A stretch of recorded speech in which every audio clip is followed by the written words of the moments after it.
যুক্তরাষ্ট্রে বিশ্বকাপ প্রস্তুতি শুরু করেছে টাইগাররা, টি-20 সিরিজ নিয়ে শঙ্কা।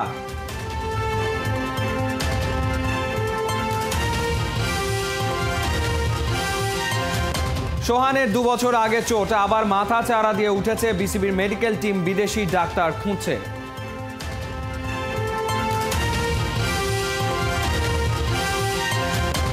ফিটনেস, বয়স সবকিছুই দিন দিন হচ্ছে লাগাম ছাড়া। মহেন্দ্র সিং ধোনি কি খেলে ফেলেছেন নিজের শেষ ম্যাচটা?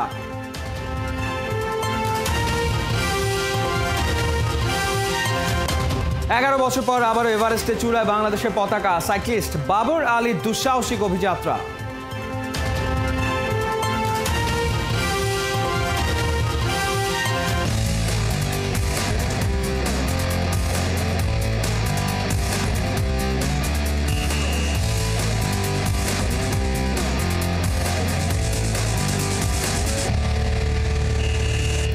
স্বাগত 71-এর খেলা যোগে আপনাদের সাথে আছি আমি ফাহিম রহমান। যুক্তরাষ্ট্রে ইনডোর জিম সেশন দিয়ে নিজেদের বিশ্বকাপ প্রস্তুতি শুরু করেছে বাংলাদেশ দল।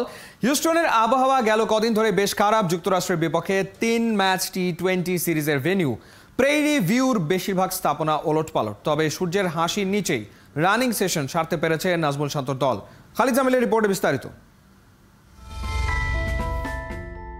একসময় ফিটনেস নিয়ে শুনতে হয়েছে কত কথা, বয়সের ভারে আর চলে না মাহমুদুল্লাহ রিয়াদ, এমন কথাও বলতে ছাড়েননি অনেকেই। সেই মানুষটাই এখন হয়েছেন রীতিমতো ফিটনেসের বেঞ্চমার্ক। অনেক ইয়াং ব্লাডকেও দিব্যি হারিয়ে দিতে পারেন। হিউস্টনের জিমেও লিটনের কাছ থেকে আদায় করে নিলেন হাততালি। পাশেই ক্যাপ্টেন শান্ত যেন তাওহিদ হৃদয়, সাকিব আল হাসান আর শরীফুল ইসলামকে দেখাচ্ছিলেন ওয়েট লিফটিংটা কিভাবে করতে হয়। অলিম্পিকে যেতে চান নাকি ক্যাপ্টেন? নিজের ছেড়ে দেয়া জায়গায় পুরো বাংলাদেশ দলের ভারী উঠেছে শান্তর কাঁধে। সেটা বইবার মতো শক্ত পোক্ত তো কাঁধটা। গভীর দৃষ্টিতে সেটাই হয়তো মাপার চেষ্টা করছিলেন সাকিব। তাসকিনের চলছে রিকভারি। জিম সেশনে তাই ফিজিওর অধীনে টাইগার পেসারের সাবধানী মুভ। ওদিকে তানজিম সাকিব আর রিশাদ হোসেন যেটা করলেন অনায়াসে, মুস্তাফিজ সেখানে হারালেন খেই। তবে দ্য ফিজকে ঠিকঠাক ব্যবহার করতে পারলে কাটার মাস্টার যে প্রতিপক্ষের হাঁটু কাঁপিয়ে দিতে পারেন সেটা তো আইপিএলে প্রমাণিত। কিন্তু হিউস্টনে বাংলাদেশ দল ইনডোরে কেন? যেদিন তারা এই শহরে ল্যান্ড করে আবহাওয়া ছিল বেশ খারাপ। যে মাঠ প্রেইরি ভিউ ক্রিকেট গ্রাউন্ডে বাংলাদেশ যুক্তরাষ্ট্র সিরিজ হওয়ার কথা, সেটার বেশিরভাগ স্থাপনা তীব্র ঝড়ের কবলে হয়েছে লন্ডভন্ড। পূর্বাভাস বলছে আরও কিছুদিন আবহাওয়া হতে পারে খারাপ। তাতে ইউএসের সাথে 3 ম্যাচের সিরিজটা যেতে পারে ভেস্তে। কিন্তু তাতে তো প্রস্তুতিতে পিছিয়ে যাবে টাইগাররা। শঙ্কার এমন কালো মেঘের ভেতরেই একটু আশার আলো। বাংলাদেশ দলকে ফিটনেস ট্রেনিংয়ে ব্যস্ত দেখা গেল আউটডোরেও। তখন তাদের ওপরে ঝকঝকে নীল আকাশ। অবশ্য আমেরিকার আবহাওয়াই এমন, পরের মুহূর্তের কোনো ভরসা নাই। তবে এই বাংলাদেশ দলটার ওপর ঠিকই ভরসা করে আছে 16 কোটি সমর্থক। খালিদ জামিল, 71। 2 বছর আগে চোট, আবার মাথা চারা দিয়ে উঠেছে। অপারেশনটাই নাকি ঠিকঠাক হয়নি নুরুল হাসান সোহানের, তাই বিদেশি ভালো ডাক্তার খুঁজছে বিসিবির মেডিকেল টিম। সোহান বলছেন আঙুলের অবস্থা 10-20% উন্নতি হলেই খেলায় ভালো প্রভাব পড়বে। আসন্ন বিশ্বকাপে হৃদয় জ্যাকেটদের নিয়েও বড় আশা করছেন এই উইকেট কিপার ব্যাটার। সাইফুল রূপকের রিপোর্ট। Nurul Hasan Sohan sir Don Bradman থেকে খুব একটা পিছিয়ে নেই। টেস্ট ক্রিকেটে অস্ট্রেলিয়ান গ্রেটের গড় 99.94। লাল সবুজ জার্সিতে ওডিআইতে সোহানের অ্যাভারেজ 82.50। তবুও সোহান উপেক্ষিত। দেশ সেরা কিপার ঘরোয়া ক্রিকেটে ব্যাটের ঝলক দেখিয়েও জাতীয় দলে অনিয়মিত। বছর 2 আগে জিম্বাবুয়ে সফরে বাহাতে তর্জনীতে চোট পান। সিঙ্গাপুরে অপারেশন করে নিয়মিত খেলে গেছেন ক্রিকেটটা। যদিও নতুন করে আবারও ব্যথা অনুভব হচ্ছে, আঙ্গুলটা ফুলেও গেছে সোহানের। 2022 সালে জিম্বাবুয়েতে ক্যাপ্টেন ছিলেন, তখন শেষ ম্যাচটার আগে চোট পেলেন। সেটা আসলে ইনজুরিটা মনে হয় আপনাকে ভোগাচ্ছে অনেকদিন ধরেই। ন্যাশনাল টিমের হয়ে যে অবস্থায় ছিলাম ওই সময় খুব ভালো ফর্মে ছিলাম, আমার জন্য একটা টার্নিং পয়েন্ট। অবশ্যই এখন ওইটা নিয়ে কাজ করছি যাতে আবার নিজেকে ওইভাবে ব্যাক করতে পারি, এবং অবশ্যই আশা করব ভালো কিছু করার। এই জুলাইতে তো প্রায় 2 বছর হয়ে যাবে। ঘটনাটা আসলে কি হয়েছে, মানে কেন আসলে রিকভারি হচ্ছে না বা আনসাকসেসফুল কেন? আসলে অপারেশনটা কি সমস্যা হয়েছে? না, ওইটা আসলে ওইটা নিয়ে আবার ডক্টর দেখাবো। ওই সময় লাগার পরে সার্জারি করা হয়েছিল, এটা আমি আবার নিজেও ডক্টর দেখানোর চেষ্টা করছি। বাট আলহামদুলিল্লাহ আমি যেটা বললাম যে এইভাবেই আসলে খেলতে হবে, তো এটা পার্ট অফ গেম।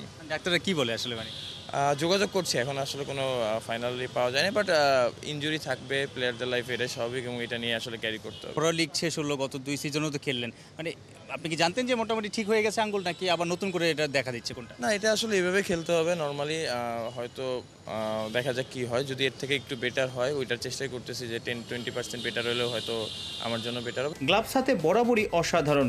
দেশের যে কোনো কিপারের চেয়ে তার মুভমেন্ট হয় দ্রুত, আবার লোয়ার মিডল অর্ডারে পিঞ্চ হিটিংয়ে বেমক্কা পেটানোতেও ওস্তাদ।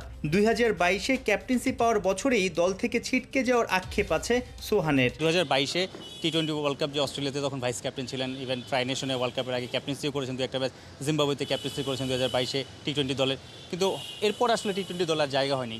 কারণটা কি খুঁজে পেয়েছেন? না, কারণ আসলে কোনো সময় খোঁজার চেষ্টাও করি না, সবসময় নিজের সাথে নিজের চ্যালেঞ্জ থাকে। অবশ্যই চেষ্টা থাকবে নিজে ভালো খেলার, এবং ন্যাশনাল টিমের হয়ে যতটুকু ম্যাচ খেলেছি সবসময় নিজের সেরাটা দেওয়ার চেষ্টা করেছি। ওডিআই রেকর্ড ভালো আলহামদুলিল্লাহ। টি-20ও হয়তো ইন্ডিয়ার সাথে লাস্ট ওয়ার্ল্ড কাপ যখন খেলেছি ওইটার আমার সেকেন্ড লাস্ট ম্যাচ ছিল, তো ওই ম্যাচটা হয়তো লাস্ট ওভারে 19 রান লাগতো, 15 বা 16 রান করতে পেরেছিলাম, একটা 4 বা 6 দরকার ছিল। যদি ওইটাও হয়ে যেত হয়তো অন্যরকম সিনারিও হতো, ওয়ার্ল্ড কাপে ইন্ডিয়ার সাথে জেতার একটা সুযোগ ছিল, লাস্ট ওভারে 19 রান দরকার ছিল। ওয়ানডে বা টি-20তে ফিনিশিং রোলে ভালো করেছেন, আপনার ট্র্যাক রেকর্ড, স্ট্রাইক রেট সব কিছু তাই বলে। ন্যাশনাল টিমে এখন যারা আছে তাদের খেলা কেমন লাগে, লাইক তাহিদ হৃদয়, জাকির আলী, তাদের সম্পর্কে কি বলবেন? না, অবশ্যই তারা ভালো খেলতেছে, এবং আমার কাছে মনে হয় যে ওয়ার্ল্ড কাপ ভালো একটা সুযোগ আছে, যেহেতু আমাদের শ্রীলঙ্কার সাথে ম্যাচ আছে, নেপালের সাথে ম্যাচ আছে। অবশ্যই আমার কাছে মনে হয় শ্রীলঙ্কার সাথে আমরা জিতবো এবং সেকেন্ড রাউন্ডে যেতে পারবো। সাইফুল রূপক, 71। তথাকথিত মোটিভেশনাল স্পিকারের সাথে বাস্তব মোটিভেশন আইকনদের এই ফাড়া, ওরা যা বলে করে ঠিক তাই। কোহলি পুরনো সময়ে যা যা বলেছেন সেটা কতটা খাঁটি, অনুপ্রেরণার জোয়ার আরও বাড়াতেই যেন করে দেখালেন। সিনেমার রিলিজ দিলেন হলুদ ক্রিকেট সিনেপ্লেক্সে। মাত্র 1% চান্স দেওয়ার পর কি করে সেটাকে 100% ফিরে আসার উপাখ্যানে বদলে দিতে হয়, সেটা শেখার জন্য আগামীতে শত সহস্রবার ফিরে আসতে হবে এই ম্যাচে, এই মুহূর্তগুলোতে। বিস্তারিত মাহদি হাসানের রিপোর্টে।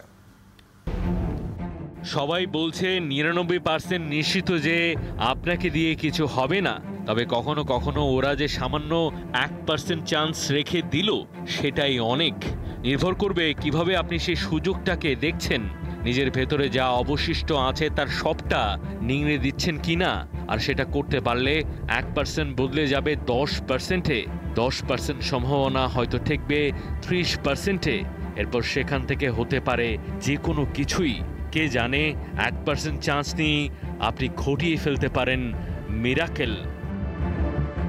এতক্ষণ যা যা বলা হলো সেটা ছবির সাথে মিলিয়ে মিলিয়ে আর 8-10টা স্ক্রিপ্টের মতো বানানো শব্দের খেলা নয়। প্রত্যেকটা কথা বলেছেন স্বয়ং বিরাট কোহলি। কয়েক মাস আগের একটা মোটিভেশনাল স্পিচে তথাকথিত মোটিভেশনাল স্পিকারের সাথে বাস্তব মোটিভেশন আইকনদের এই ফারাক, ওরা যা বলে করে ঠিক তাই। কোহলি পুরনো সময়ে যা যা বলেছেন সেটা কতটা খাঁটি, অনুপ্রেরণার জোয়ার আরও বাড়াতেই যেন করে দেখানোর সিনেমাটার রিলিজ দিলেন হলুদ ক্রিকেট সিনেপ্লেক্সে। প্লে অফ নিশ্চিত করতে চেন্নাইয়ের বিপক্ষে শেষ ওভারে 16 রান ডিফেন্ড করতে হতো আরসিবিকে। বল হাতে যশ দয়াল, ক্রিজে মহেন্দ্র সিং ধোনি, রবীন্দ্র জাদেজাও। প্রথম বলে 6 মারেন ধোনি। চেন্নাই সুপার কিংস যেন ধরেই নিয়েছিল রিঙ্কু সিংয়ের মতোই ধোনিও নায়কের মতোই ফিনিশ করবেন। বিশ্বের অন্যতম সেরা ফিনিশারকে পরের বলেই ফেরান যশ। তখনও দায়িত্ব ফুরোয়নি। 4 বলে 11 রান এমন কোনো বড় টার্গেট নয়, তা হতে দেননি যশ দয়াল। বিরাটের আরসিবি বিরাট অবাক করে জিতল ম্যাচে রান রেটের নিরিখেও। 8 ম্যাচে মোটে 2 পয়েন্ট। নিশ্চিতভাবে বাদ হয়ে যাওয়া টিমটা শেষ 6 ম্যাচের সবকটা টানা জিতে প্লে অফে। আইপিএল ইতিহাসে এটাই সম্ভবত সেরা কামব্যাক। মাত্র 1% চান্স দেবার পর কি করে সেটাকে 100% ফিরে আসার উপাখ্যানে বদলে দিতে হয়, সেটা শেখার জন্য আগামীতে শত সহস্রবার ফিরে আসতে হবে এই ম্যাচে, এই মুহূর্তগুলোতে। মাহদি হাসান, 71। আইপিএলের সবচেয়ে রোমাঞ্চকর ম্যাচে রয়্যাল চ্যালেঞ্জার্স বেঙ্গালুরুর বিপক্ষে হেরে বিদায় নিল চেন্নাই সুপার কিংস। এরপরই উঠেছে আলোচনা, ধোনি কি খেলে ফেলেছেন তার শেষ ম্যাচটা। ফিটনেস, বয়স সবকিছুই দিন দিন হচ্ছে লাগাম ছাড়া। আগামী মৌসুমেও কি পারবেন ধোনি 22 গজে নামতে? সমর্থকরা বলছে আরও একটা সিজন খেলা উচিত মাহির। Kohinoor corner report. কারো হেরে যাওয়ার ভয়, আর কাউকে হারিয়ে ফেলার ভয়। চিন্নাস্বামী স্টেডিয়াম থেকে টিভি পর্দা, এ এক অদ্ভুত অনুভূতি। ভক্তদের এমনই দ্বিধায় দাঁড় করিয়ে দিয়েছিল মাহিরাজ। বিরাটদের জন্য ম্যাচটা ছিল মাস্ট উইন, আর হারলেও প্লে অফে যাওয়ার সুযোগ এমন সমীকরণেই মাঠে নেমেছিল চেন্নাই সুপার কিংস। শেষ 12 বলে 34 রান তুলতে পারলেই শেষ 4-এ ধোনির দল। লাস্ট ওভার ক্রিজে মহেন্দ্র সিং ধোনি, রবীন্দ্র জাদেজা, বল হাতে ইয়াশ দয়াল। এ আর এমন কি, অন্তত প্রথম বলে ধোনির 110 মিটারের ছক্কা দেখে এমনটাই ভেবেছিল সমর্থকরা। তবে আজকের গল্পের স্ক্রিপ্টে হিরোর রোলটা ধোনি নয়, দেওয়া হয়েছিল দয়ালকে। সেই দয়াল যাকে কিনা আজও তাড়িয়ে বেড়ায় রিঙ্কু সিং এর সেই 5 ছক্কা। দয়াল নিয়ে নিলেন ভার, নিজেকে আর দলকে সাপমুক্ত করার। ধোনিকে ফিরিয়ে করলেন ঐতিহাসিক প্রত্যাবর্তন। ম্যাচ শেষে তাই তো ফাফ বললেন, ম্যান অব দ্য ম্যাচের এই পুরস্কারটা তার নয়, ওর হাতেই বেশি মানায়। ম্যাচ জুড়ে চোখ ধাঁধানো বিরাট, চক্ষু চরক গাছ করা ফাফ দু প্লাসির ক্যাচ। চ্যালেঞ্জটা নিয়ে রাজকীয় প্রত্যাবর্তনের গল্প লিখে 10 নম্বর থেকে টেবিলের 4-এ উঠে প্লে অফে রয়্যাল চ্যালেঞ্জার্স বেঙ্গালুরু। তবে এমন ম্যাচেই কিনা সমর্থকদের রক্ত হিম করে দেয় যেতে যেতে গ্যালারির দিকে ধোনির নিষ্প্রাণ এই দৃষ্টি। আজ চোখে পলক পড়ছে না, মন শুধু একটাই কথা ভাবছে, ডাগ আউটে ধোনির এই যে ফেরা, এটাই শেষ পান নয় তো? 110 মিটারের এই ছক্কাটাই ক্যাপ্টেন কুলের শেষ ছক্কা নয় তো?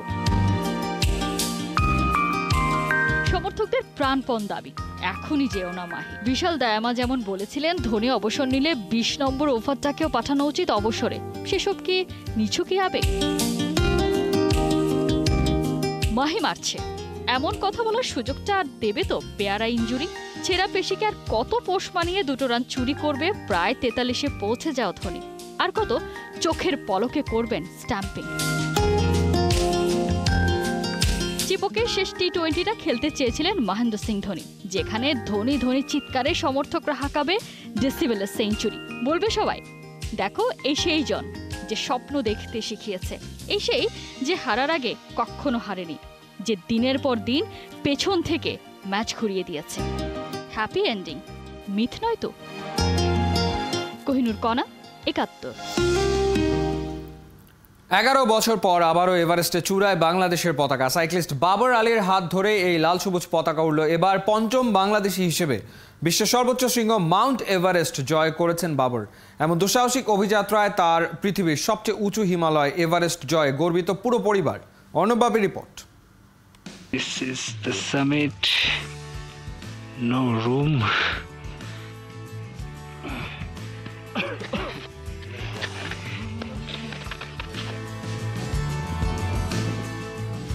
কতটা পথ পেরোলে তারে পথিক বলা যায়, কত দেয়াল ডিঙালে মেলে মুক্তি, কত উঁচুতে রাখলে কদম সূর্যের সাথে হয় চুক্তি। অসাধ্য সাধনের সেই গল্পটা শোনাতেই পারেন বাবর আলী। শুভ্র হিমালয় চূড়ায় পড়েছে সোনালি রোদ, ঢেউ খেলানো শীতল হাওয়ায় ভেঙে যাচ্ছে অজানা সব শঙ্কা আর ভয়। আকাশের ঘর বানানো এই পর্বত চূড়া অনেকের কাছেই চির আরাধ্য। এখানে চড়তেই তারা ধরেন জীবন মরণ বাজি। ছেলে হিমালয়ের চূড়ায় উড়িয়েছেন লাল সবুজ পতাকা, 5ম বাংলাদেশি হিসেবে পা রেখেছেন এভারেস্টে। তাই গর্বে ফুলে উঠেছে পিতামাতার বুক, চোখের কোণে চিকচিক করছে আনন্দ অশ্রু।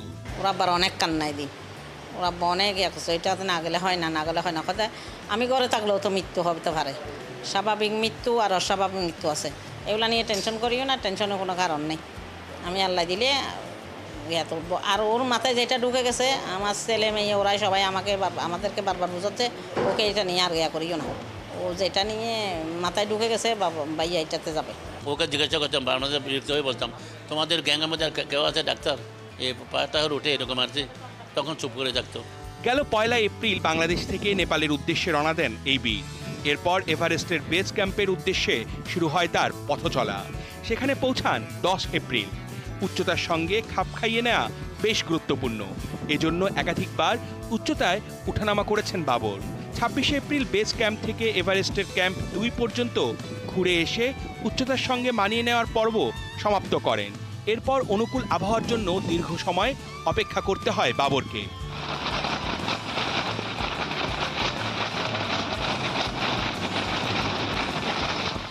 14ই মে মাঝরাতে বেজ ক্যাম্প থেকে বাবরের যাত্রা শুরু হয় চূড়া অভিমুখে।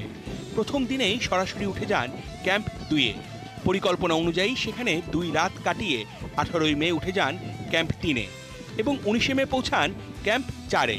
26,000 ফুট উচ্চতার এই ক্যাম্পের ওপরের অংশকে বলা হয় ডেথ জোন। 18ই মে মাঝরাতে আবারও শুরু হয় বাবরের যাত্রা। 19শে মে ভোরের প্রথম আলোয় 29,031 ফুট উচ্চতার মাউন্ট এভারেস্টের শীর্ষে ওড়ান বাংলাদেশের পতাকা।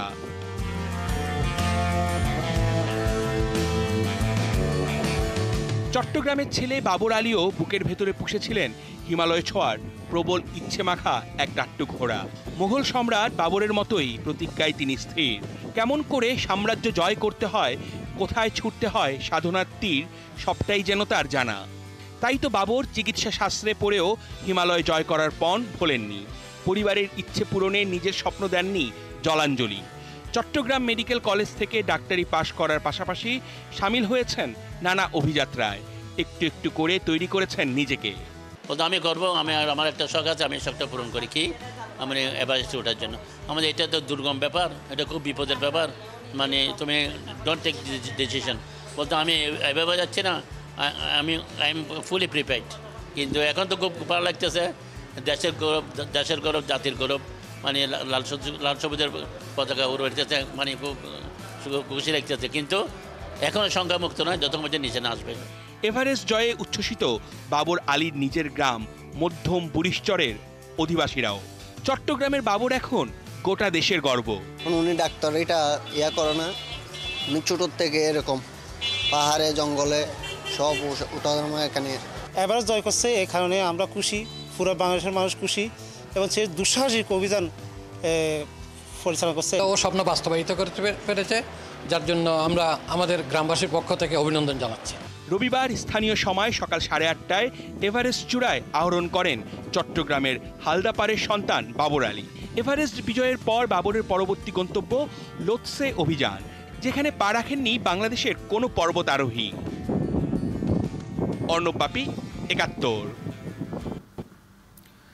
এই ছিল এই মুহূর্তের খেলাযোগে সরাসরি সংবাদ অনুষ্ঠান। দেখতে থাকুন 71-এর ফেসবুক পেজে এবং সাবস্ক্রাইব করুন 71-এর ইউটিউব চ্যানেলে। 71-এর সাথেই থাকুন।